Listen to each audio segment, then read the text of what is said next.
പലരും വിദേശത്തേക്ക് യാത്ര ചെയ്യാറുണ്ട്. ഒരു സന്ദർഭത്തിൽ ഒരു പിതാവിൻ്റെ 2 മക്കൾ വിദേശത്തേക്ക് പോകുന്നു. ഒരാൾ നല്ല വിദ്യാഭ്യാസമുള്ള വ്യക്തി, ഒരാൾ വലിയ വിദ്യാഭ്യാസമുള്ള ഏതായാലും 2 മക്കൾ വിദേശത്തേക്ക് പോവുകയാണ്. ആ പോകുന്ന സമയത്ത് ഒരു ഉപ്പാപ്പ 2 മക്കളെയും വിളിക്കും.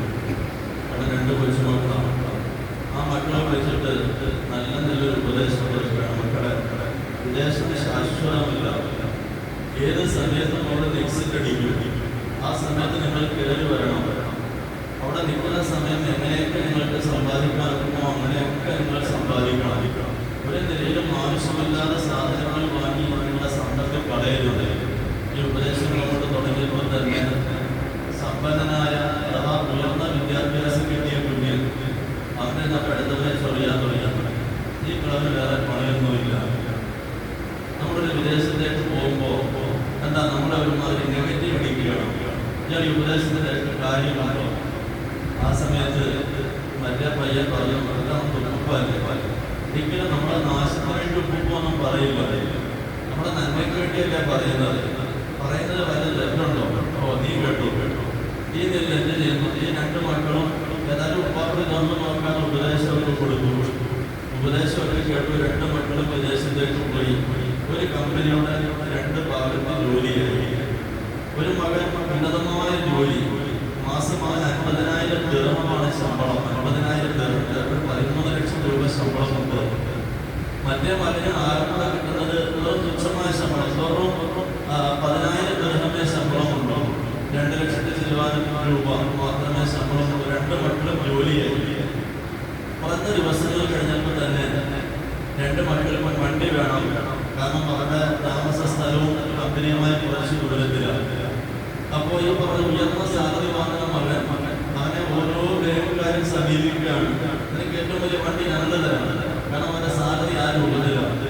അവൻ എന്ത് ചെയ്യുന്നത്? ഏറ്റവും നല്ല ഒരു ബെൻസ് വണ്ടി എടുക്കും, പുതിയൊരു വണ്ടി എടുക്കും. അതേ അവസ്ഥയിൽ 2 ലക്ഷം കിട്ടുന്ന ശമ്പളക്കാരൻ അവൻ്റെ പറയും, നിനക്കും കിട്ടും നല്ല വണ്ടി. അവൻ പറഞ്ഞില്ല, ഞാൻ അത്രയും വലിയ വണ്ടി എടുക്കുന്നില്ല, ഞാനൊരു സെക്കൻഡ് ഹാൻഡ് വണ്ടി എടുക്കുന്നുള്ളൂ. നമുക്ക് അങ്ങോട്ടും പോയാൽ പോരെ. കാരണം എപ്പോൾ എക്സിറ്റ് അടിച്ചാലും തിരിച്ച് നാട്ടിലേക്ക് പോകേണ്ടതാണ്. അപ്പൊ നമുക്ക് ചിലപ്പോൾ ഒരു ഭാരമാകും. അതുകൊണ്ട് നമുക്ക് എനിക്ക് ചെറിയൊരു വണ്ടി മതി. അപ്പോൾ നീ അങ്ങനെ ആയിക്കോ, ഞാൻ എങ്ങനെയാണ്. 2 പേരും വണ്ടി എടുക്കും. ഇവൻ പോയി നോക്കി സെക്കൻഡ് ഹാൻഡ് അത്യാവശ്യം ഓടുന്ന ഒരു വണ്ടി, അങ്ങനത്തെ ഒരു വണ്ടിയും എടുത്തു. 2 പേരും ജീവിതം തുടങ്ങി. കുറച്ച് ദിവസങ്ങൾ കഴിഞ്ഞപ്പോൾ 2 പേർക്കും ഫാമിലി സെറ്റപ്പ് ഉണ്ട്. കാരണം ഫ്ലാറ്റ് ഉണ്ട്, താമസിക്കാം. ആ സമയത്ത് ഈ പറഞ്ഞതുപോലെ ഉയർന്ന ശമ്പളക്കാരൻ ഉടൻ തന്നെ ഫാമിലിയെ കൊണ്ടുവരുന്നു. മറ്റോട് ചോദിച്ചിട്ടാവും പറഞ്ഞു, ഞാൻ കുറച്ച് കഴിഞ്ഞിട്ടേ കൊണ്ടുവരുന്നുള്ളൂ. കാരണം ഞാൻ ഒന്ന് നിൽക്കട്ടെ, നിന്ന് കഴിഞ്ഞിട്ട് ആ ഫാമിലിയെ കൊണ്ടുവരാം. ഒരാൾ ഫാമിലിയെ കൊണ്ടുവന്നു, മക്കളെ ഉയർന്ന സ്കൂളിൽ ചേർത്തു, ജീവിതം തുടങ്ങി. മറ്റവൻ ഈ പറഞ്ഞതുപോലെ കിട്ടിയ ശമ്പളം കൊണ്ട് അവന് പ്രാണത്തായി പോകുന്നു. നാട്ടിലേക്ക് സമ്പത്ത് അയച്ചുകൊണ്ടിരിക്കുന്നു. അതിനെ പറ്റിയൊരു സ്കൂളിൽ ആഗ്രഹം പഠിക്കുന്നു. 2 പേരുടെ ജീവിതം ഇതിലേക്ക് പോവുകയാണ്. ആ പോകുന്നതിനിടയിൽ ഈ കുറഞ്ഞ ശമ്പളക്കാരൻ അവൻ നാട്ടിൽ നോക്കുമ്പോൾ ഒരു സ്ഥലത്ത് ഒരു സ്ഥലവും ഒരു വീടും ഒക്കെ വെക്കാൻ പോകുന്നു. അതിന്റെ ഫ്രണ്ട് 2-3 കടയൊക്കെയുണ്ട്. ഈ സമയത്ത് അവരോട് കുടുംബം സംസാരിച്ചിട്ട് ചോദിച്ചത് എങ്ങനെയാണ്? 1 വർഷം കാലാവധി തരികയാണെങ്കിൽ ഞാനിത് എടുത്തുകൊള്ളാം. അപ്പോൾ ആയിക്കോട്ടെ, എഗ്രിമെന്റ് 1 വർഷം 11 മാസമേ തരൂ. 11 മാസത്തെ എഗ്രിമെന്റിൽ അവൻ ആ വീടും അതുപോലെ 3-4 കൂടി കടയും കാര്യങ്ങളൊക്കെ അഡ്വാൻസ് ആക്കി കഴിഞ്ഞു. അതേ അവസ്ഥയിൽ ഉയർന്ന ശമ്പളക്കാരോട് പറഞ്ഞപ്പോൾ അതൊന്നും ഇപ്പം എനിക്ക് ആവശ്യമില്ല, ഇപ്പോൾ ഞാൻ പിന്നീട് സമയം നീ വാങ്ങുമ്പോഴല്ല, ഞാനൊരു ഫ്ലാറ്റ് മാത്രം വെക്കാനുള്ള തീരുമാനത്തിലാണ്. അങ്ങനെയൊക്കെ അഭിപ്രായത്തിൽ 2 പേരും പറഞ്ഞു ജീവിതം മുന്നിലേക്ക് പോകുന്നു. ഏതാണ്ട് 4 വർഷമായി. 4 വർഷമായപ്പോഴേക്ക് കുറഞ്ഞ ശമ്പളക്കാരൻ നാട്ടിൽ അത്യാവശ്യം നല്ല സെറ്റപ്പ് ആക്കി കഴിഞ്ഞു. ഉയർന്ന ശമ്പളം കിട്ടുന്നവൻ അവൻ അതിനപ്പുറത്തേക്ക് ഒരുപാട് മോഹങ്ങളുമായി നീങ്ങുന്നു. കാരണം കിട്ടുന്ന ആശിസ് വലിയ തുകയാ ശമ്പളം. അതിനെ പറ്റിയ ഭാര്യയും 2 പേരും പൊളിച്ചു. അങ്ങനെ പൊളിച്ച് അവസാനം ഒരു സമയം കമ്പനി ആകെ പ്രശ്നമായി. കമ്പനി കൂട്ടാനുള്ള തീരുമാനമായി. കമ്പനി എല്ലാ ജോലിക്കാരെയും പിരിച്ചുകൊടുത്തു. എന്നുള്ളത് ഈ സമയത്ത് 2 പേരുടെ ഒരു വരവുണ്ട്. എങ്ങനെ 4 വർഷം കഴിഞ്ഞ് കുറഞ്ഞ ശമ്പളക്കാരൻ വരുമ്പോൾ അവരുടെ ഭാര്യ ഭയങ്കര സംതൃപ്തിയിലാണ്. അവൾ ഭയങ്കര സന്തോഷത്തിലാണ്. 4 വർഷം അധ്വാനിച്ചില്ല, ഇനി ഒരല്പം അധ്വാനവും വേണ്ട, സ്വസ്ഥമായി വീട്ടിലിരുന്നാൽ മതി. ഞാൻ ദൂരത്തടിച്ചിട്ടില്ല. നിങ്ങൾക്ക് വേണ്ട എല്ലാ വരുമാന സെറ്റപ്പുകളും ഞാൻ ആക്കി കഴിഞ്ഞു. 2-3 വീടായിട്ടുണ്ട്. 6-7 വീട് കടമ്പുകൾ നമുക്ക് വാടക കൊടുക്കാൻ പറ്റുന്നതായിട്ടുണ്ട്. 1 രൂപയുടെ കടം പോലും ഇല്ല. വണ്ടി കിട്ടുന്ന വിലക്ക് അവൻ കൊടുത്തു. അവൻ എയർപോർട്ടിൽ വരുമ്പോ ചിരിച്ചുകൊണ്ട് സ്വീകരിക്കാൻ ഭാര്യയും മക്കളും കുടുംബങ്ങളും ഉണ്ട്. എല്ലാവരും പറഞ്ഞു അവൻ മുതലാക്കിയവരാണ്.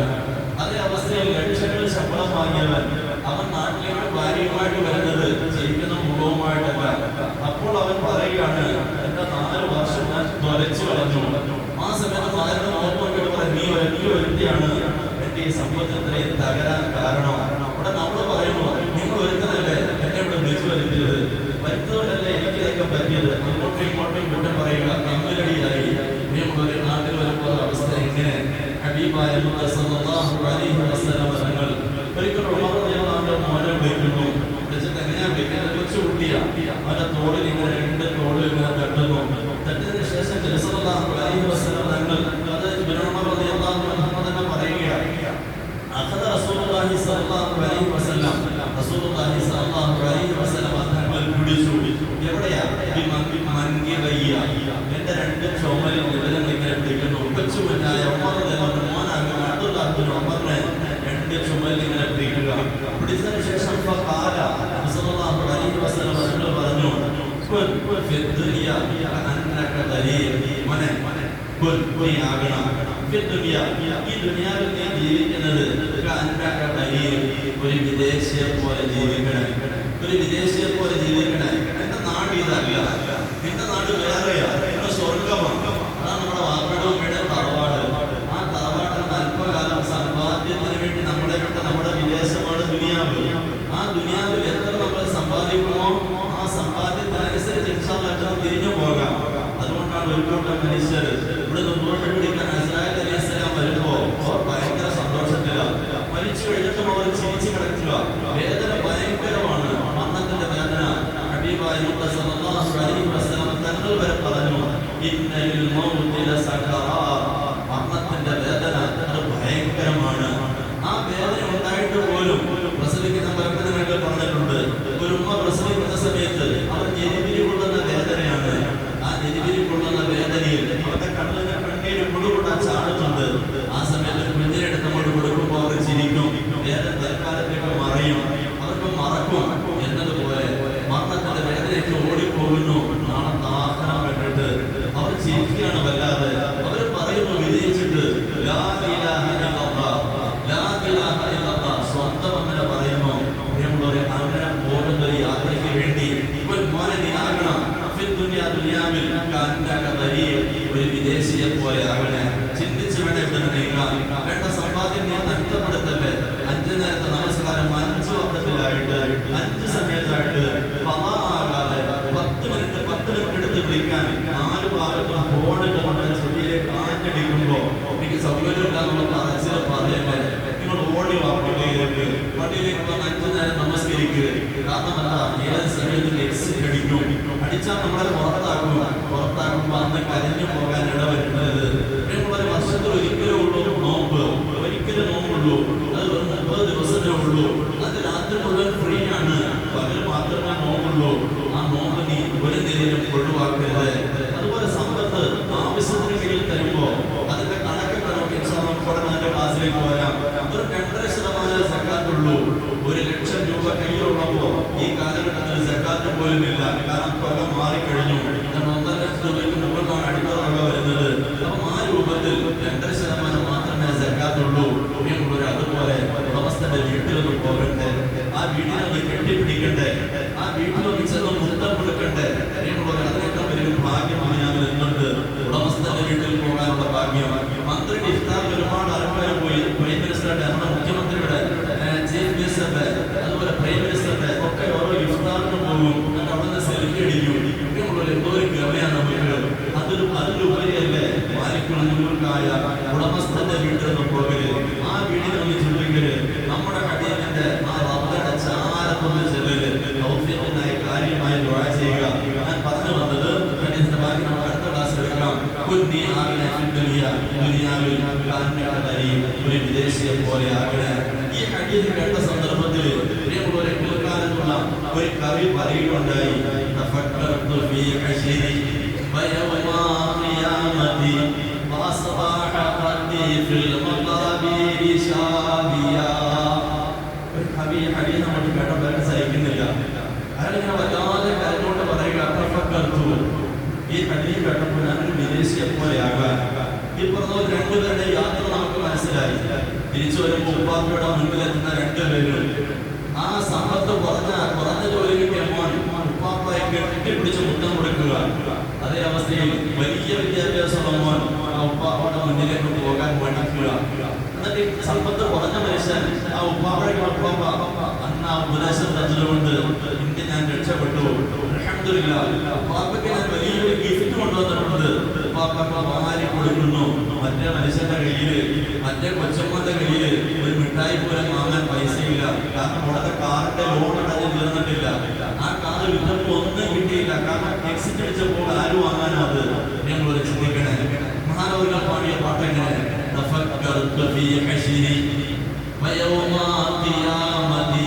തഫക്കർതു, ഞാൻ ഇങ്ങനെ ഒറ്റയ്ക്ക് ചിന്തിക്കാം. നമ്മളൊന്ന് കേരളം ഇൻഷാ അല്ലാഹ്. അതൊക്കെ വീടിന്റെ മുകളിൽ ടെറസുണ്ട്. അതില്ലെങ്കിൽ പോലെ നമ്മുടെ പള്ളിയുടെ മുകളിൽ കയറിയാൽ മതി.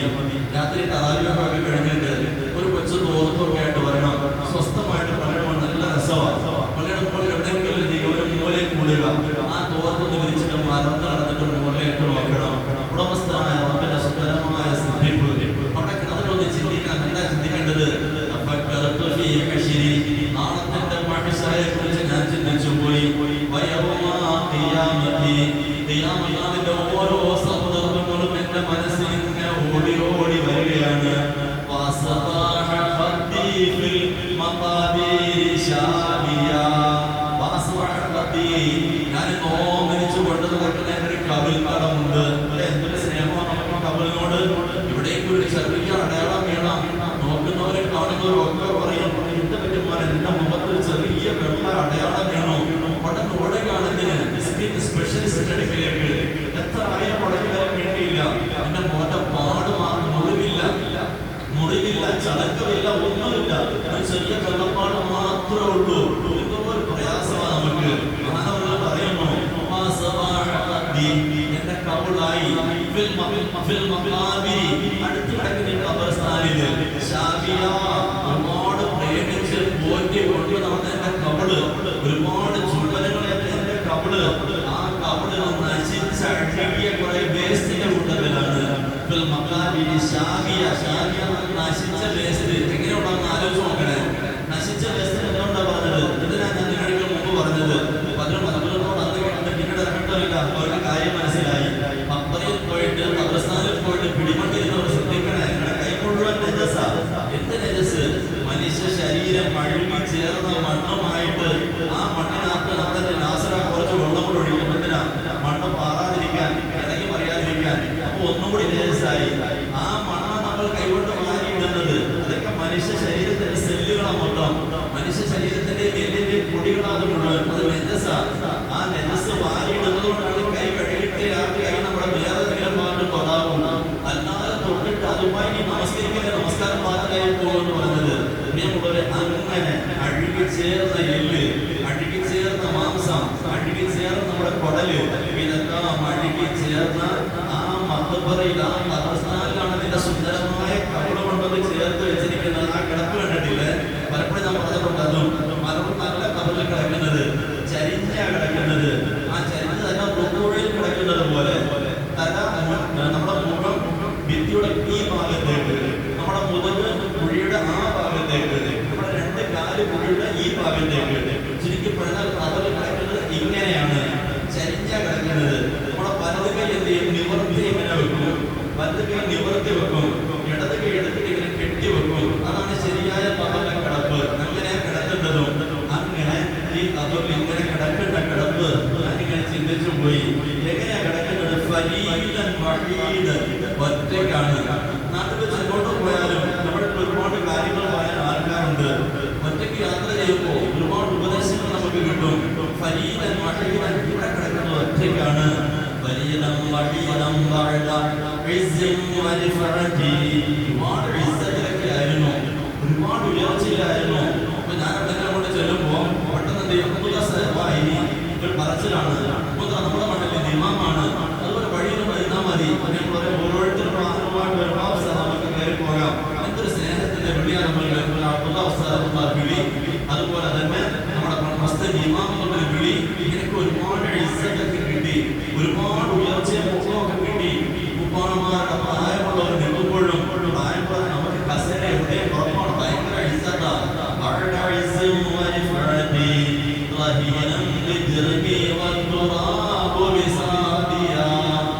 ശരീരത്തിന് പണയത്തില്ല. മഹാനോട് പറയുകയാണ്, എന്റെ ശരീരത്തിന് പണയത്തില്ല. എന്തിനാ പണയം വെച്ചു? ഈ ശരീരത്തെ പണയം വെച്ചിട്ട് ഞാൻ കുറെ പാപം ഏറ്റെടുത്തത്. പുന്ന സഹോദരങ്ങളെ ആലോചിച്ചു. നമ്മുടെ ഈ ശരീരത്തിന് നരകത്തെ കൊടുക്കാമെന്ന് പറഞ്ഞിട്ടല്ലേ നമ്മൾ ഓരോ തെമ്മാടിത്തരം കാണിക്കുന്നത്? നമ്മൾ ആരും ചിന്തിച്ചിട്ടുണ്ടോ? ഈ തീറ്റോട് വളർന്ന ശരീരം, ഈ ശരീരത്തിൽ അത് ചെയ്താൽ നരകത്തിടും. നീ അന്യ പെണ്ണുമായിട്ട് ചാറ്റല്ലേ, നീ ആരാണ് ഭാര്യയുമായിട്ട് നീ കയറി കൊടുക്കാൻ നിൽക്കല്ലേ, അത് മോശമാണ്, അത് വ്യഭിചാരമാണ്. എന്നെ ഹബീബായ സല്ലല്ലാഹു അലൈഹി വസല്ലം നമ്മോട് പറയുമ്പോൾ ആ ഭർത്താവ് അറിയാതെ നമ്മൾ കണ്ട പെണ്ണുമായിട്ട് ചാറ്റുമ്പോ ഒരു ചാറ്റിന്റെ രസമാണ്. അതിന്റെ കണിച്ച നമുക്ക് കുറെ ചർച്ച ചെയ്യാം. നല്ല രസമാണ്, അങ്ങനെ പോകും ചാറ്റ്. ഏത് പാതിരാത്രിക്കും അങ്ങനെ ഓടും. ഭർത്താവ് അപ്പുറത്തെ പാവങ്ങളെ ഉറങ്ങും, ഇപ്പുറത്തെ മൊബൈൽ വഴി ചാറ്റ് കാര്യമായി നടക്കും. പക്ഷെ ചാറ്റി അവസാനം നമ്മളെ അവർ ചീറ്റിക്കൊണ്ടു പോകുന്ന ഒരു അവസ്ഥ വരും. സൂക്ഷിക്കണേ. നമ്മുടെ ഈ ശരീരത്തെ കൊണ്ടുപോയി പണയപ്പെടുത്താൻ നരകം എന്റെ ശരീരം തരാം, അതിന് പകരം ഞാൻ പാപം ചെയ്യട്ടെ.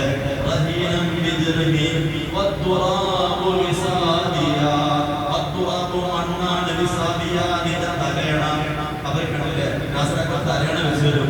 നല്ല സുന്ദരമായ തലയണയാണ്, അത് മണ്ണിന്റെ ഒരു തലയണയാണ്. എന്തിനാ? നമ്മുടെ പെടലി ഒളിഞ്ഞു പോകാതിരിക്കാൻ. പെടലി ഒന്ന് നേരെ ഇരിക്കട്ടെ, അതിനുവേണ്ടി നല്ലൊരു തലയണ വരും. ആ തലയണയിലാണ് ഈ കിടക്കം. മറന്നു പോകേണ്ട. അല്ലാഹു സുബ്ഹാനഹു വ തആല ചിന്തിക്കാൻ തൗഫീഖ് നൽകി അനുഗ്രഹിക്കുമാറാകട്ടെ. ബാക്കി നമുക്ക് അടുത്ത ക്ലാസ് എടുക്കാം. കുറച്ച് ബൈത്തുകളും ഹദീസിന്റെ ബാക്കിയും ഒക്കെ ഉണ്ട്. അല്ലാഹു നമ്മളെ നാളെ ഒറ്റയ്ക്ക് കിടക്കുമ്പോൾ കൂട്ടായിട്ട് ധാരാളം അമല് സമ്പാദിച്ചിട്ട് പോകാൻ തൗഫീഖ് നൽകി അനുഗ്രഹിക്കുമാറാകട്ടെ. അതിനുള്ള കാരണമാക്കി റമളാനെ അല്ലാഹു കബൂലാക്കുമാറാകട്ടെ. നമ്മളെ ഒരുമിച്ചുകൂടെ